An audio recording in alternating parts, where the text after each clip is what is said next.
Hey, I'm Decathlon Gamer, and welcome back to FM23 Newton Heath. This is episode 39. Before we roll into this episode, let me first acknowledge and apologize that it's been a rough week to try to get my regular amount of content out for three primary reasons. One, just life has taken place, and I've been busy, so there's that. But then the other two reasons are I'm in the middle of the off season here,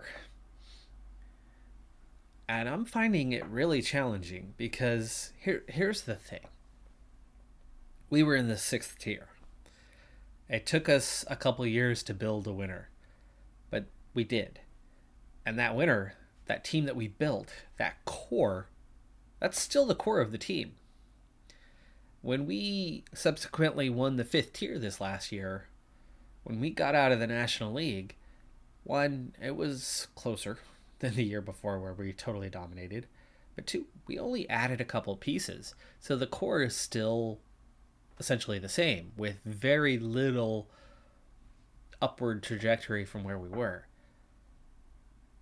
And what I'm finding at the moment, early July, haven't even had our first preseason match yet, is that it's hard to find better players at this stage, right?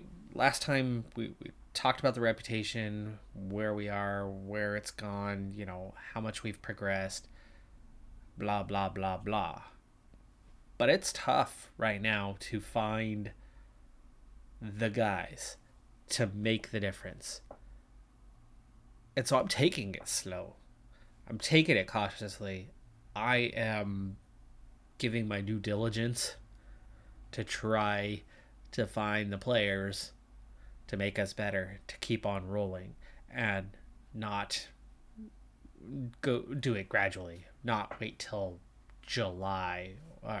January to do something. Here and now, I'd like to build a winner, and so the time commitment from me to search and search and search and search, well, it's meant that I haven't been in the place that I want to be to record episodes for you. Likewise, I said there was 3 reasons. That was number 2. The third is my Pro Cycling Manager Dragons series. If you follow that one as well, you already know what is going on there, and you could probably nod your head already before I even mention what it is. But it's a new series that I started up, Pro Cycling Manager. For those who don't know, that's the most followed on the channel. So that is the bulk of the content that I put out. It's 5 episodes a week out of roughly 12 to 14 that I put out. So it's anywhere from a third to half of the content that I release on the channel. But for that specific series, I'm doing a challenge that's quite hard. Well, throughout. It's going to be hard throughout.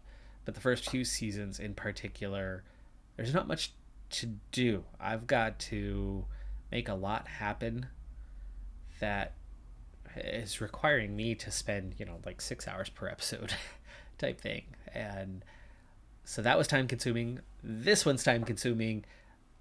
Life in general, some yearly, quarterly taxes for my business things. Let me be busy and get back to this. You're going to see a clothing change soon enough because I'm working late at night and just trying to get something going for you.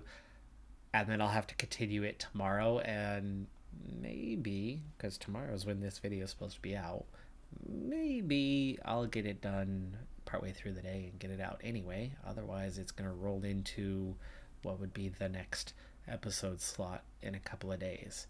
So either way, it's going to be late, so I'm sorry for that. Hey, let's play some Football Manager, because that's what you came for, not to hear excuses. What I'm trying right now, different approach. Haven't tried it in the previous seasons, but I figured it's worth a shot now. I took the list as guys were released from their contracts in the last 3 days. I took the England players released list. It's a massive list. It's a lot of players with expiring contracts. Now, there are guys that retired. Trippier. Trippier's retired. I mean, I guess he's 35. He's now an assistant coach. Is he available? Is he good? No. Judging player ability, 1. People management, 6. He's determined. Anyway, this group of retired guys, we're not going to bother with those. But what I have done, the list is too long to just go and search for anybody and everybody. So I've been sorting by what team they came from.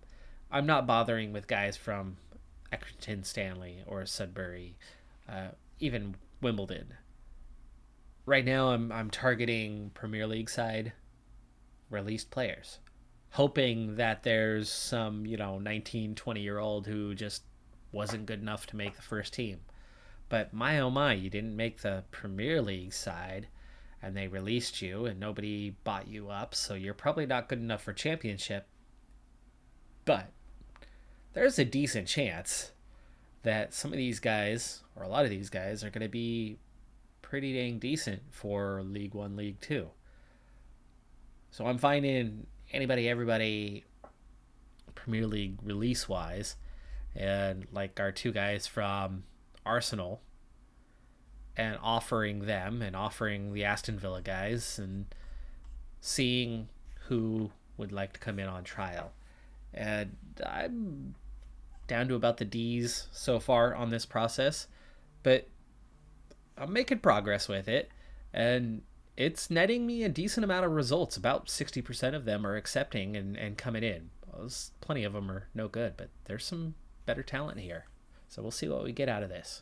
We have now reached August, and here is where we are at by this stage. A lot has happened, and trust me when I say this was the longest month that I've had in game up to this point by far. I really took it one day, one step at a time, and did my due diligence to rebuild this roster as much as possible. You'll see what we did. I'm satisfied and disappointed, all kind of rolled up into one. You'll see why here shortly. So first off, I'm still studying for my Continental C license, and so you'll see that I still come in where I was attribute wise, without really any noticeable change. I might have picked up a point or 2 here somewhere since the end of last season, but until that coaching badge is complete, I will not have made any substantial change where I'm at, but that should come back with a handful of points. Outgoing has been just a single player, and that was a youth player who never even had a senior appearance for us. Anyway, we let him go on a free. Incoming, there is a decent number. That number currently stands at 13 players that have been inbound. I still have 2 pending. One of those, an 18-year-old for the future with championship potential. One of those, a mix between a player for now and for the future, as he could certainly contribute but wouldn't be the everyday guy. Would be a squad player now, but also has potential, championship potential. And those 2 faces are new. I was hoping that the signing of Amiobi, which you had seen at the end of the last episode, I was hoping the signing of Amiobi would get things going on better potential players. It didn't. It did not. And so as I started this process, things were tricky. We rolled into July, and as I had mentioned, as of the beginning of July, I tried something new, tried something different. That something has worked out really well up to this stage. So I took all 20 Premier League sides, a couple of championship sides, is the kind of the yo-yo teams.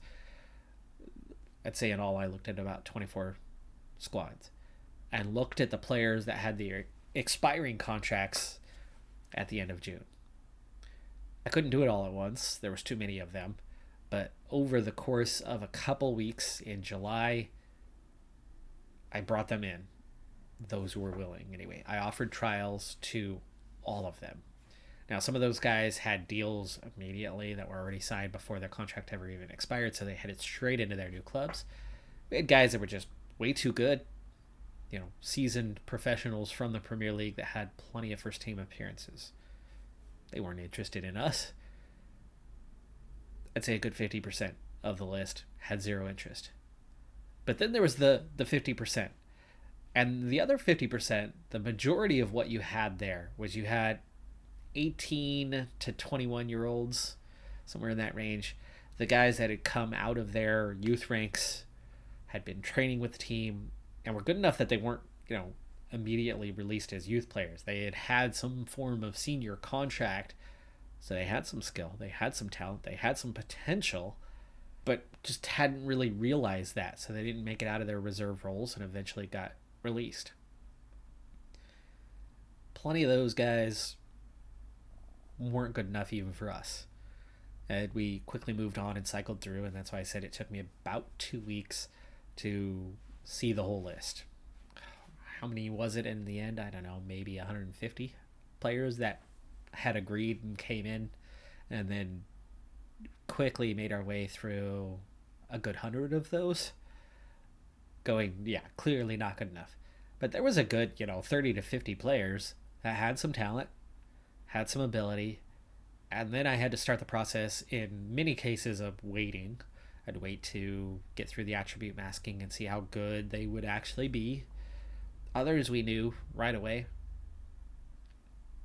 Either way, through the preseason and through our July matches, I was able to get them seen, either playing with our reserves or playing with the senior team in, multiple matches a week, and got through it, got that masking taken care of, and then here we are. Now, besides the two guys that are about to come in, which are the first championship potential guys, if they do sign with us, and like I said, one of those might be able to contribute with the first team immediately.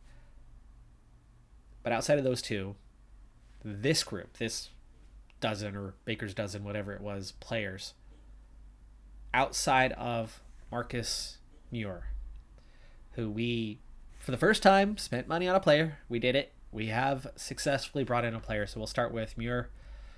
Muir, we brought in for 135K, potential to go to 160K, and he's already got value, well beyond that. We got a good deal on this guy. He has a jumping reach of 19. He is, for our level, brave enough, decent enough heading, but that combination with the jumping reach makes him pretty good at it. Marking is a 9, tackling is a 10. He's not fantastic. He is Charlie Wilson plus like 0.1. He is just a little bit better than Charlie Wilson. And we found Charlie Wilson a long time ago, but we have not found anyone subsequently that was anywhere near his level for a very long time. And that partner, that second man, we have been rolling through different players, Pierre and Tunnicliffe and a number of other candidates coming in that have just never quite been good enough. And over the last couple of seasons, we watch Charlie Wilson go out there and dominate matches and then watch his partners struggle.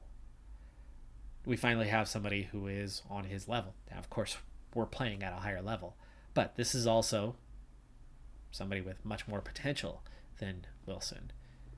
He came from a League One side and played 21 matches last year. He was with Boston United prior to that and dominated. So this is a guy that is good enough for this level, but not great, but has potential to be quite a bit better than he is. Good pickup, not amazing. This isn't drastically better, and that was the point. Outside of Amiobi, I've struggled to raise the profile in any way, and you're going to see a trend with the rest of these guys. Now, Ashby Hammond is our new backup keeper. Oliver Wright was just not good enough, and we did have Hegyi with injuries last season. Ashby Hammond is almost as good as Hegyi. Not quite, but almost. As a sweeper keeper, I think he's pretty decent, and while Oliver Wright does a number of things good, his reflexes are really poor. Ashby Hammond, 38 appearances for Solihull Moors last season, so he was pretty much the everyday guy. He's just a backup, but he is a significantly better backup than Oliver Wright was, just for the simple fact that he can stop shots. And that's job number one. That is job number one for a keeper. If they can't stop a shot, why have them between the sticks, even if they help orchestrate your offense, right? And that's the thing about like David De Gea. De Gea is a world-class shot stopper. In particular, he is arguably the best in the world with his feet at stopping shots, as in like kick saves. Nobody does it better. As an elite shot stopper, he's not a sweeper. And to fit Manchester United's system, you want a sweeper. You want a sweeper keeper. But the first job is to stop shots. And he does that so well that it took a little bit. And I remember that first couple of games of the season, there was a huge mistake in there. Was that Brentford in the first or second match of the year? Huge mistake where he gave it away and gave away the goal. And, you know, it looked like last year. And they were terrible. And he had a terrible day. But they found the compromise that is him contributing to ball distribution and not just booting it long downfield and helping. And no, he is not much of a sweeper keeper, but they found a middle ground. They found that he could do more than just stay between the sticks, that he can come out, he can sweep a bit, and he can ball progress, ball possession a bit. But number one job is stop shots, and he does that so well that even though there's some other candidates around, it's hard to take that away from him. Ashby Hammond, unlike Wright, who might do some other things better, Ashby Hammond can stop shots decently, so twice as good as Wright. So I feel more confident in what we have now as goalkeeper options, though it's still going to be a Heggie job this season. We have arranged for a single loan. He is promised to be a regular starter, and he's good enough to do so, but only just. Smallwood is still our best man at defensive mid, but Collier is going to be the partner more often than not. I will do rotation of both of those guys for the occasional start for Sarcevic. That is a good thing because Whitehall was the concern, right? Smallwood and Sarcevic were just about good enough, but we very much needed a third option to rotate through there, and Collier is that man. Now, Manchester United, who has loaned him to us, this is his first loan gig, by the way, so he has no professional appearances at this point for the 22-year-old, but they are forcing us to play him as a regista, so we are going to have to let that happen. But that means his partner needs to be the ball-winning midfielder, which Smallwood, the better of the two, that is his role. So Smallwood as your ball-winning midfielder. Sarcevic does well enough in that role when he's in there, but maybe we'll have two more attacking guys kind of when they're paired. We'll see how that kind of pans out as a season. And I'll play Collier plenty, but I won't start him every match. He's not going to be the everyday guy, but he will be the regular starter. But I figure with this level of determination and the high potential that he has, that he's should progress nicely through the season, especially getting his first kind of senior appearances. If he takes off, he could be as good as Smallwood, in a month or two, and get better and better as the season goes on. Also, lastly, with this guy anyway, I have found that United is willing to part ways with him because he's got, I believe it was championship level ability. He's not going to be good enough for the Premier League, and he's already 22. So for them, this is kind of his last chance to shine. And so they're willing to part ways with this guy. He does have an expiring contract at the end of the year. So there's a couple chances, couple ways that if he is good for us, we very well could hang on to him. If by January he decides he loves it here, we might be able to cut a deal already at that point, or we can pick him up on a free at the end of the season.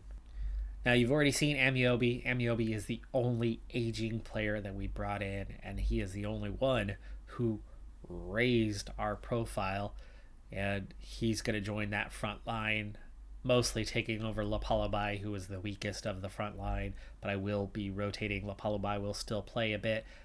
I've got a lot of different options on how to play that front line, and he is the only real addition that we had to that front line. So still going to have kind of the same 3 key guys, but now it's going to be 4 key guys. So we'll have that rotation, and instead of having Whitaker or Hercules as the backups, those guys are out of here. They're going to be out of here entirely. They're still on the roster for now, but we are planning on parting ways with them sooner rather than later because of what we have left. Now, these other 9-10 guys that remain are all 18 to 22 year olds. A couple of them, Jabakovskis is one of those. He's kind of the key one, but maybe Birchall, Reyes definitely. 2 or 3 of these guys are your 18-year-olds with high-end League One potential. They are decent players now, but not ready to contribute. They're filling up our U21s roster a bit, which was pretty blank. We parted ways with some of those guys. There wasn't much left. They're giving us a nice fresh look, and most of the rest of these signings are going to be in the U21s. But then there's, 6-8 guys of the rest of that set. I'd say maybe 6 or 7 of them that could contribute right now, that are on the edge, that are just about not starter quality, but definitely squad player caliber, or at least fringe player caliber.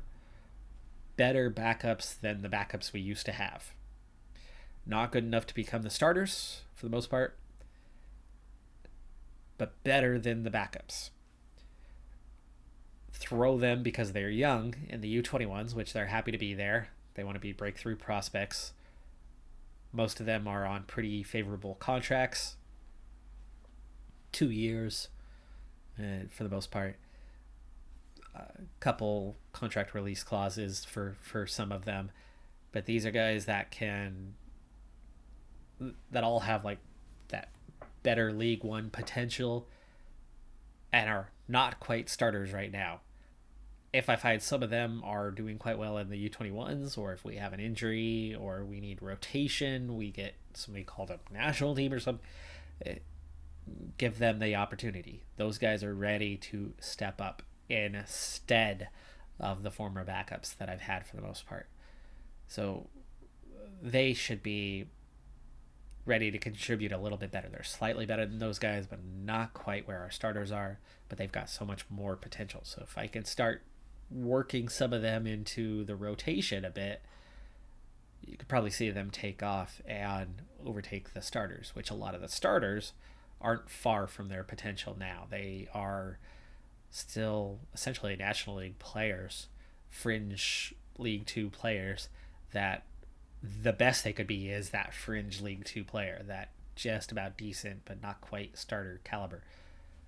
Let's see how the league feels about how bad we are. Previously, they had us pegged as the number 23 team out of a 24-team league. They do like us better now with the signings that we've had, but not significantly better, but definitely out of relegation zone. We were, 200 to 1 odds or 250 to 1 odds before, placed at 23rd. Port Vale is down there now. They've got us, comfort zone, almost mid-table now. I would think we can play above that, as we always do, but I don't think we've acquired the kind of talent that we were hoping to acquire to go and compete for a title. And the recently relegated Wrexham from League One, After they had back-to-back promotions, they are the favorites to go right back up. They have the best player in the league in Connor Mahoney. We don't know exactly how he looks right now, but you can see he's a very strong free kick taker, very good passing, excellent crossing, and it looks like he's going to be playing on the wings. That's going to be a difficult guy to stop, and they still have Paul Mullen on top as their danger man. But where we were pretty good before, you can see, nobody's in the Dream 11. Where do we even fit in at? And of course, we have a new best man compared to where we were, in the early preseason.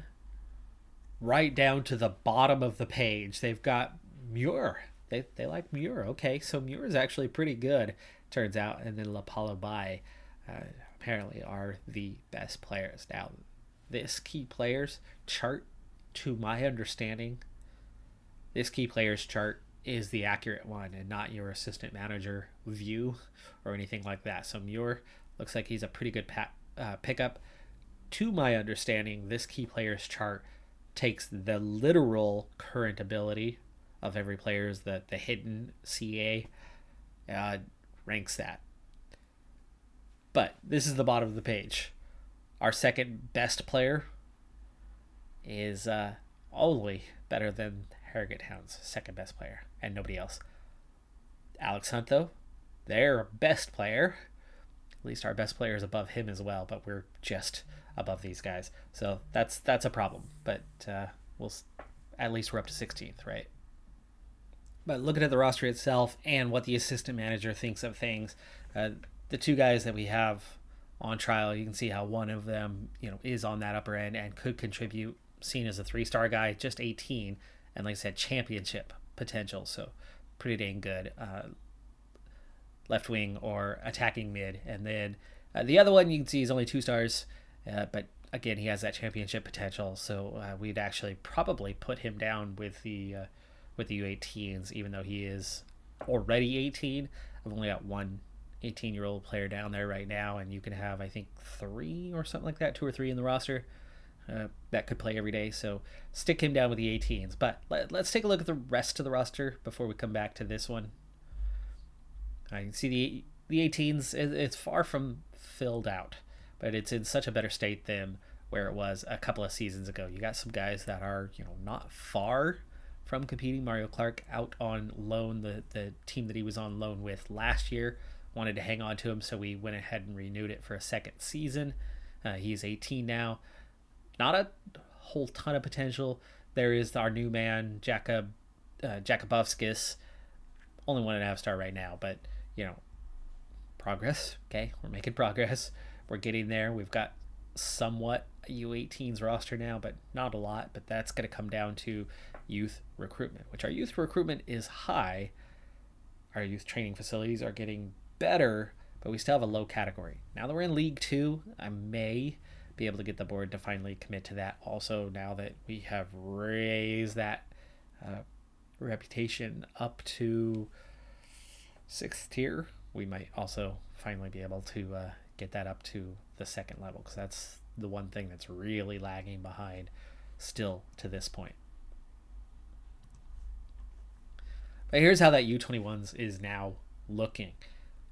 Much, much better. I mean, for one thing, there's half a dozen guys at 2.5 stars ready to compete and back up the first squad. Guys that are capable. Some of them new. I mean, there's 3 new ones in that group. And then now 3 guys that were starters or backups. I mean, Tunnicliffe was our regular starter. He's all the way down to the reserves. That's how much of a difference we have to the roster now. That's where I think we've made the greatest progress, quantity and quality wise. And then again, the majority of our U21s at the moment anyway are the guys that were the backups, the guys that weren't in the first 11 outside of Tunnicliffe, but were very much in and around that bench match by match. These guys are reserves, with a lot of them players that we want to part ways with, but not all. Not all of these guys. I mean, a lot of them are still young and still have some potential. Tunnicliffe's 32, Pierre's 33. They don't have a future. They do not have a future. I've already got those guys listed. Oliver Wright, upset about losing his reserve job, his backup job, has requested an exit from the club. And as he doesn't have a lot of potential, I said, sure, why not? Nobody's made an offer as of yet. But even though we haven't been able to really reshape the first 11, we've got a lot of guys that are really close to that and are coming in young. We had a number of aged players that helped get us up to this level. Some of them are still here. But the signings we just made, because of how we couldn't find anything scouting-wise, and the technique that I ended up using of, taking all those recently released Premier League trained players that just never made senior debuts, suddenly as you look through the age here, we've got the two 18-year-olds, right? And one of them is going to be in the senior squad, but you got a 19-year-old, a couple 20-year-olds, a couple 21-year-olds, a bunch of 22-year-olds, 23, 24, 24. 24 and under for all but the last handful of players. And then you got one guy kind of at his prime in Ashby Hammond. He's still just a backup anyway. But then we have 5 senior players. And Amiobi is the only new additional one. Donasian, no longer a starter. He will back up because of his ability to play all 3 positions. He's going to be a good guy to have on the bench and play as needed. He will not be a regular starter anymore. Sarcevic, already a squad player, so we're good there. Ollie Palmer, already a squad player. I'm going to have a hard time giving him time as we have a new, better option at striker, and he didn't do terribly well as it was. He was inconsistent. He had some good games. He had one really good month last season, but otherwise he was not a great signing for us. But with the contract expiring this year, maybe we sell him in January, or maybe we just let that contract run out and see you later. No more Ollie Palmer with the squad. But then you do have a contributor with Smallwood, and then that's it on the aged side of things and potentially getting worse. That one new addition, Amiobi, he'll contribute, hopefully. He is getting paid way more than anybody else around, but I think he did just about help raise that profile a little bit and got us access to a few more of these guys.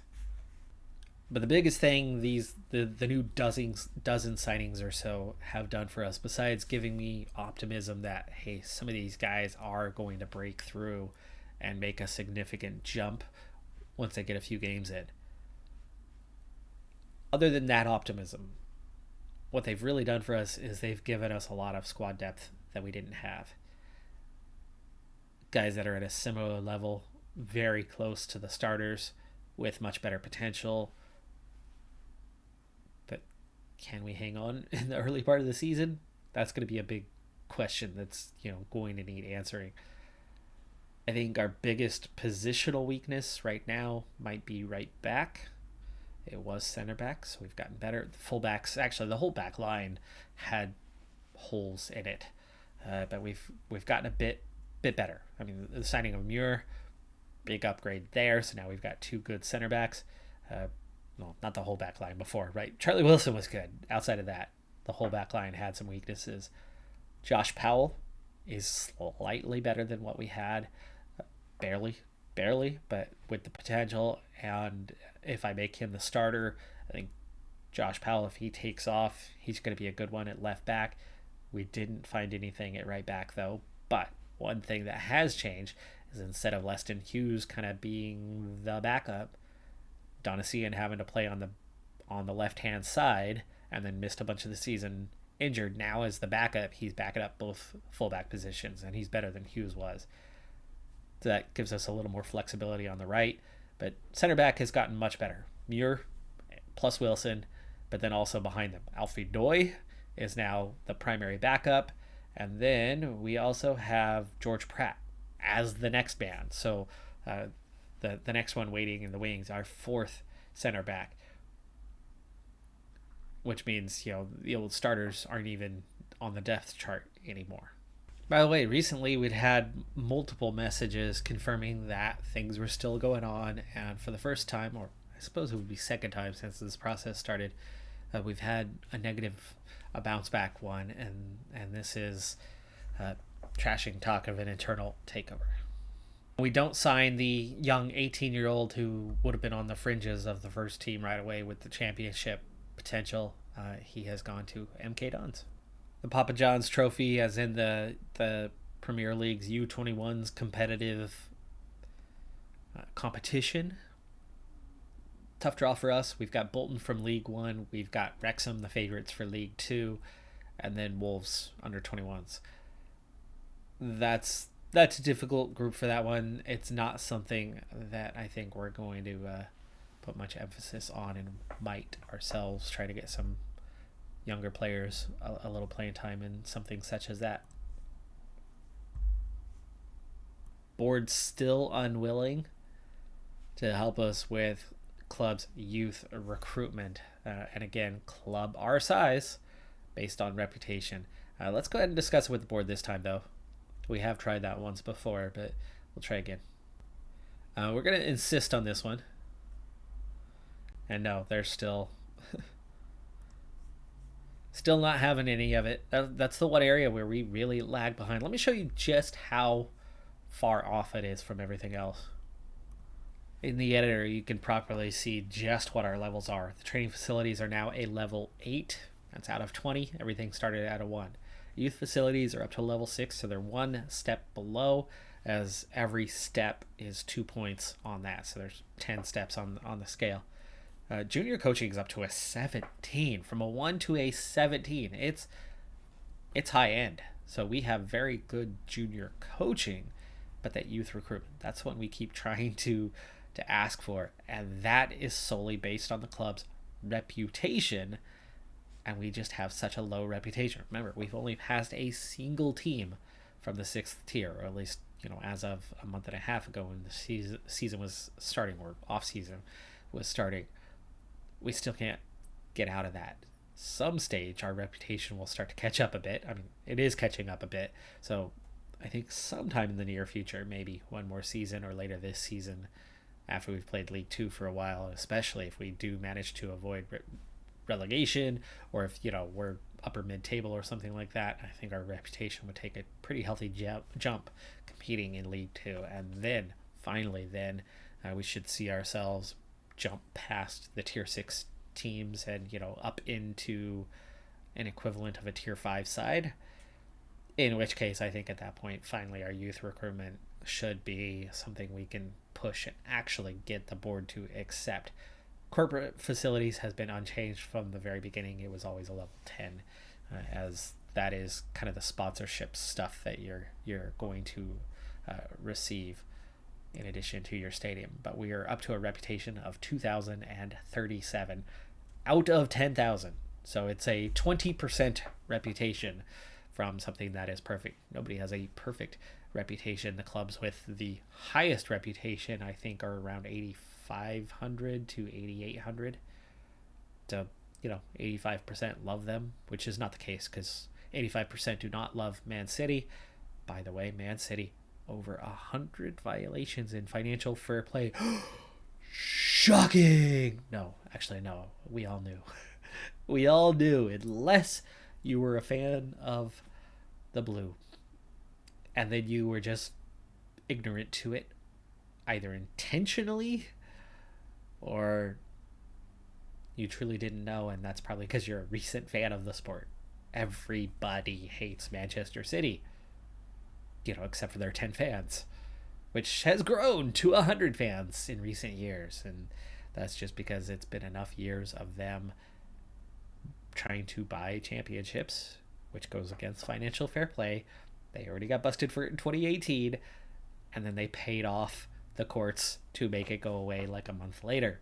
But this is that same case that was brought up by UEFA.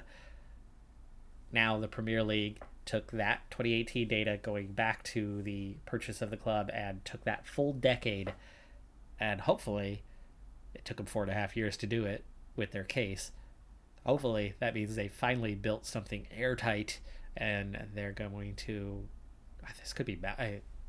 If you think about what it could really do, it's not going to be there is no chance, if they have worked this hard for this long and put this many millions, and Man City is going to fight tooth and nail with every damn lawyer. They're going to throw so much money at this problem to try to make it go away. Premier League, you figure after 4.5 years, and after what happened the last time that this very case came up at the UEFA level, and the way that it just got like slap in the face. I mean, it was Robin Hood Men in Tights type. I challenge you to a duel with the leather glove, slap across the face, followed by I accept, and taking his metal gauntlet and using that to slap him across the face. This is that level of seriousness. I mean, this is a major deal. A slap on the wrist will not suffice. What does? I don't know. But I would assume, just even though this is, for me, this is breaking news that I just read about like 40 minutes ago. So it's brand new stuff, very fresh in the mind. I have not seen any commentary on what may happen. But if I were to begin the speculation process on what might happen to Manchester City, I can see one of two major things being much more likely than something minor, because a small points penalty or a financial penalty does absolutely nothing to stop it. Because since that 2018, and since those clubs are involved, because Man City was not the only one who was punished at the time for that violation, all those teams that did that, and all those teams that saw that they got away with it, that they were able to make it disappear in the sport, the court of sport arbitration, whatever it's called, when it disappeared and they were able to wipe that problem under the rug, the FU started right after that. Financial fair play was something that clubs tried to stay within, even if they were clearly breaking the rules. But they were trying to follow the rules for the most part, and then they would just push the boundaries of it. Since that happened over the last 5 years, have you seen what's happened in the market? I mean, have you seen the purchases of like Mbappe and bringing in play, the total reshaping of PSG and the hundreds of millions of dollars that they have spent, the craziness that has been Barcelona drastically exceeding and mortgaging their future payments for 5 years, 10 years of future income just to stay afloat now, just to bring in players now to get back to a competitive state in La Liga. Chelsea and their 600 million fiasco, in their loophole of, we're going to sign a billion-year contracts to each guy that we bring in so that we can stretch out those hundreds of millions into little chunks year by year by year. How do you sign anybody next year? Oh, wait, what about all the past years?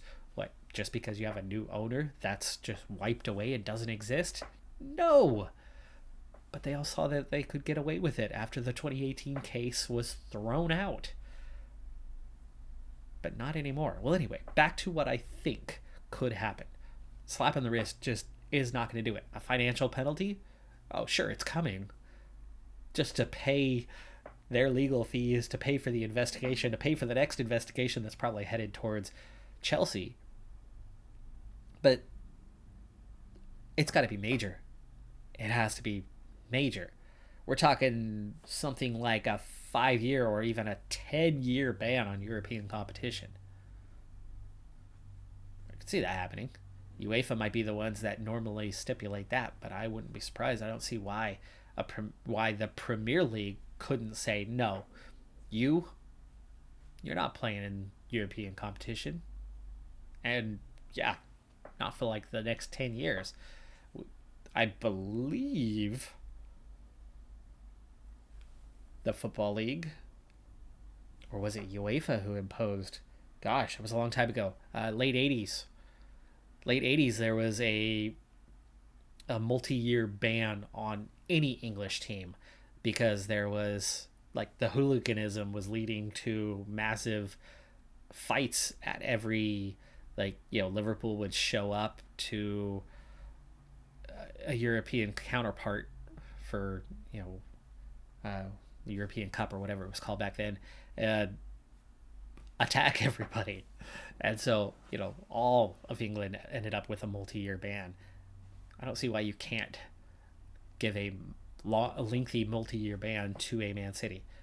That's only the start, though. I think at the very least, that being a start, multi-year ban from European competition. But I think beyond that, you do one of two very, very severe penalties. One, multi-year hefty points loss, like 30 points. Not enough to automatically make sure that you are relegated, but definitely enough to make sure that you are going to be mid-table at best. And you throw that together with a multi-year ban from European competition, suddenly you don't have everybody wanting to play for Man City. They could still keep breaking the rules the way they have. They could still overpay. They'll still have guys. This is what we're trying to do here with Newton Heath. It's not the real world. I wouldn't do this in a real world. It's a game. I believe in fair play. Or you do what they did in like Scotland. You do what they did in Italy. You force relegate. Now, do you force relegate to the championship? They'll be back next year. I think you would have to do more, right? You can't just force relegate and say you're not in Europe next year, because they'll be back in a year. And by the following season, they're right back in the Champions League. They might lose a player or two that doesn't want to be there, but I mean, come on, with the roster that they have and with that stupid network of multi-clubs around the world where they store some of those players that are really Manchester City ones that they're just trying to skirt the financial fair play rules. New York being one of those examples. I know they have one in Melbourne. They've got half a dozen of those, right, around the world. A single relegation, forced relegation, is a one and done thing that they bounce back from immediately. I don't think it's severe enough. If you are serious about financial fair play being a thing, by the way, I'm sorry, I wanted to get into the first game of the season. I'm totally going over time now with this discussion, but it's relevant and it matters. It's why we have discussions, why we even have a Newton Heath. It's a protest club. It's protesting against multiple things wrong with Manchester United as well. Not just Manchester City, but I mean, come on, as somebody who grew up a Man United fan, of course I hate City. But I don't just hate City, and I don't hate City because they're the inner city rival. I live halfway around the world. I don't care about that part. I care about the absurd amounts of money and skirting the financial fair play rules. They're ruining the sport. Chelsea's ruining the sport. PSG, Real Madrid, Barcelona, Juventus, they're ruining the sport. Now, Liverpool trying to keep up to be competitive. Manchester United trying to keep up to be competitive. Tottenham trying to keep up. Arsenal trying to keep up to be competitive. Other clubs in other countries doing the same type of thing out of necessity. Well, that's why it's ruining the sport. Because if you want to compete with somebody who is breaking the rules, you have to try and do what you can to stay within the rules, but you have to push it. You have to push to the extreme limit of the rules to keep up. Manchester United have the revenue. They're not breaking financial fair play. They're not going over the top on their spending. Most of the Manchester United fans are constantly complaining that they need to spend more. Look at the books. They've spent plenty. It's just that it's hard to keep up with a team that's cheating. And that's where, your deficit to a Chelsea or a Man City is so much. Building a squad on a budget is harder. Building a squad on the budget of Brighton and Brentford and doing what they're doing is fucking fantastic. I love those guys for what they've accomplished. I love Leicester City for coming in and winning a championship surrounded by the big boys with a significantly smaller budget. It's awesome. It's awesome what they've managed to do.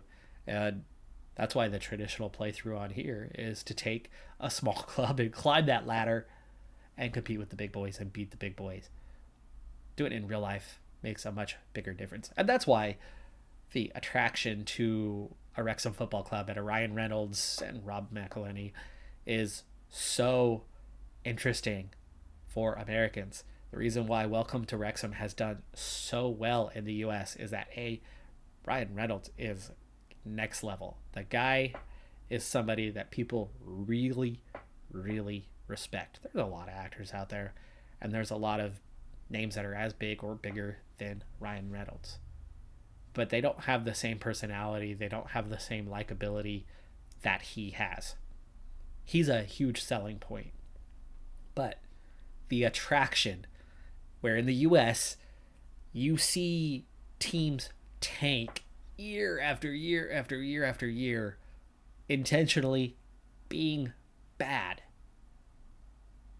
so that they can have a high draft pick, so that they can get better in the future. And building a team that way is ridiculous. And that's why relegation is such a beautiful thing. Promotion and relegation.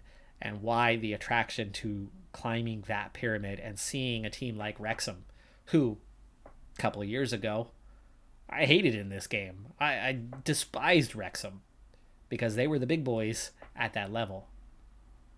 But now there's an attraction, and now there's a chance. Okay, fine, they're the big boys for the National League.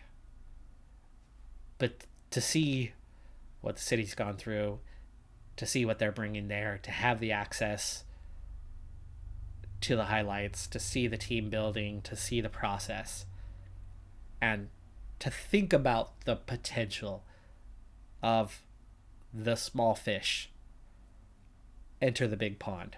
To see them in the FA Cup recently is, oh my goodness, great stuff.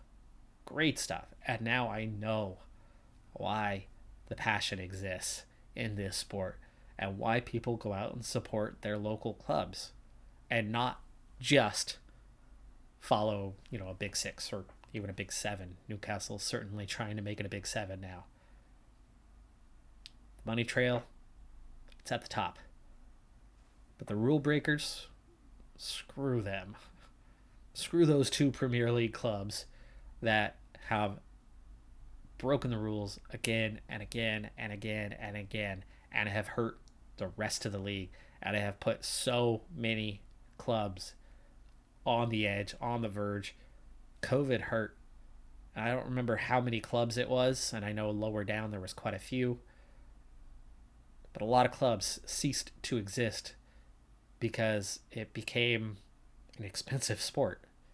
And without those fans, without that support, a lot of clubs didn't make it. That sucks for them. I mean, the history, so many of these clubs have been around for 100 plus years. Hard to think about here where, my favorite local club that I support is the Portland Thorns. Gosh, they've existed for 9 years now. They've been around for 9 years. I mean, come on. That's not history. 3 championships in those 9 years, though.